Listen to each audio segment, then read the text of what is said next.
Hablemos de Alejandra Pizarnik.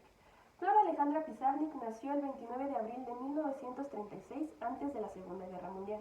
Fue hija de Elías Pozarnik o Pozarnik y Vexla Bromik, dos inmigrantes ruso-polaco-judíos, esto dicho por Miriam, y otras fuentes mencionan que son ucraniano-judíos. Retomando el nombre de Miriam, hemos de aludir y de referirnos a la hermana mayor de Alejandra Pizarnik. Miriam era una niña educada, hermosa y rubia, que encarnaba el ideal de hija perfecta que deseaba su madre Rexla. Por otro lado, Alejandra era una niña frágil y rebelde, que fue condicionada por sus crisis asmáticas y su tartamudez que poco a poco constituyeron su autoestima. Esto llevó a que Alejandra sufriera por las constantes comparaciones y por su condición de extranjera en Argentina, además de que comenzó a fumar a los 15 años de edad. Tras reconocerse como un ser distinto, la Pizarnik adolescente desarrolló un carácter inestable. Su pasión por la literatura la llevaron a explorar libros de filosofía, de existencialismo y de poesía, y autores como Rilke, como Baudelaire, como Proust, como Rimbaud, y también como los surrealistas. Su padre la cuidó y protegió, pero también costeó la publicación de su primer libro, La Última Inocencia, publicado en 1956. En 1967 muere su padre, lo que ocasiona que la poesía de Pizarnik se vuelva más oscura. Además, esto le trajo diferentes crisis de ansiedad y problemas con su depresión.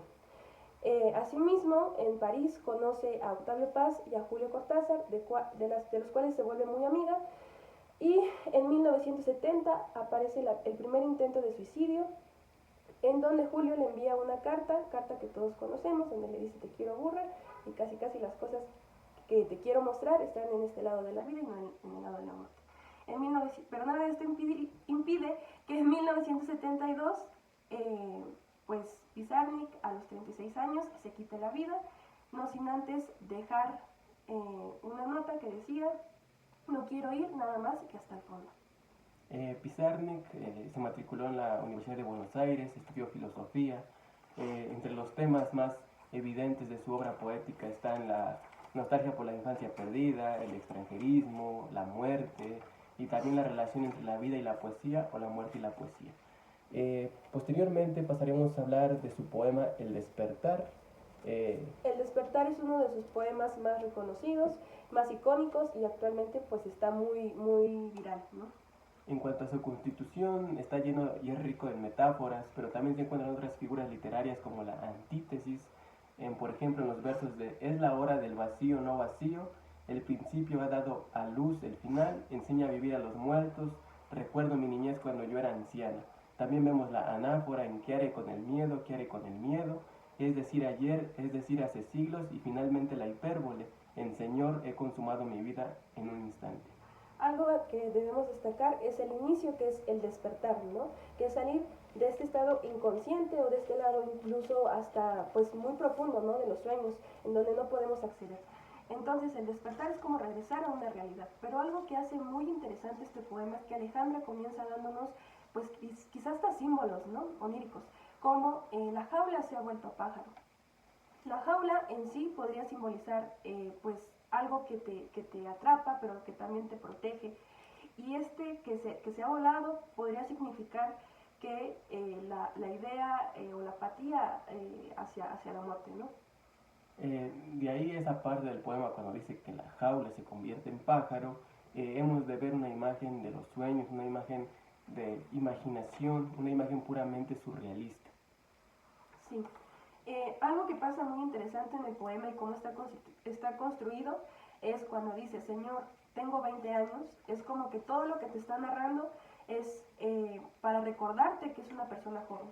Y entonces es este espacio para respirar, ¿no? Para decir este sufrimiento que es estoy joven, y después dice, Señor, tengo 20 años, mis ojos también tienen 20 años y sin embargo no dicen nada, es esta incapacidad de poder expresar, de poder sentir, porque no lo tiene, no siente esa sensación de estar vivo, ¿no? Posteriormente en esos llamados al Señor se ve un claro sufrimiento de la voz poética, una desesperación de no encontrar respuestas y de no saber qué hacer. Por ejemplo, en el verso que dice, Señor, el aire me castiga el ser, detrás del aire hay monstruos que viven de mi sangre. Podemos intuir, por ejemplo, que le habla a Dios, aunque también mi compañera puede interpretar la siguiente Bueno, cuestión. que al inicio está a Leon Ostrov, que Ostrov era su psicoanalista, ¿no? Al inicio pues lo conoce muy joven y pues entablan una amistad y podríamos interpretar que está haciendo como este tipo de diálogo, una comunicación, explicándole cómo se siente, cómo ve las cosas, ¿no? Posteriormente pasamos al poema 3 y ese poema nos parece muy interesante porque inicia de la siguiente manera. Y sobre todo mirar con inocencia como si no pasara nada, lo cual es cierto. Nos parece interesante esta mirada, como dice, de inocencia, una mirada sin prejuicios, una mirada sin miedo, una mirada sin negatividad. Eso es la constitución de una mirada inocente. Además, vemos esta característica que decíamos al inicio de la infancia perdida, porque después menciona como una niña de tiza rosada en un muro muy viejo súbitamente borrada por la lluvia, ¿no? Esta imagen que dice mi compañero, inocente pero también vulnerable, que se ve borrada pues a lo mejor de manera abrupta, ¿no? Pero después tenemos, cubre la memoria de tu cara con la máscara de quien serás y asusta a la niña que fuiste, ¿no? Ahí vemos que a mí me recordó mucho a Carl Jung, que habla sobre la constitución de la máscara, ¿no? Y creo que ahí se ve mucho la crisis de identidad, porque la máscara lo que hace es ocultar a tu yo interno, ¿no? Para gustarle a los demás.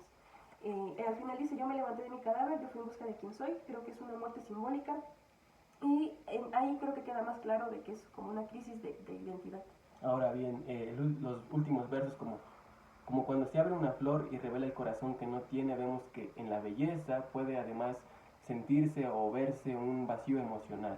Y finalmente, y la sed, mi memoria es la sed, yo abajo en el fondo, en el pozo, yo bebía recuerdo, la sed se convierte en una metáfora de anhelo profundo, una necesidad de encontrar o tener algo que puede ser un vacío interno que se puede llenar con recuerdos.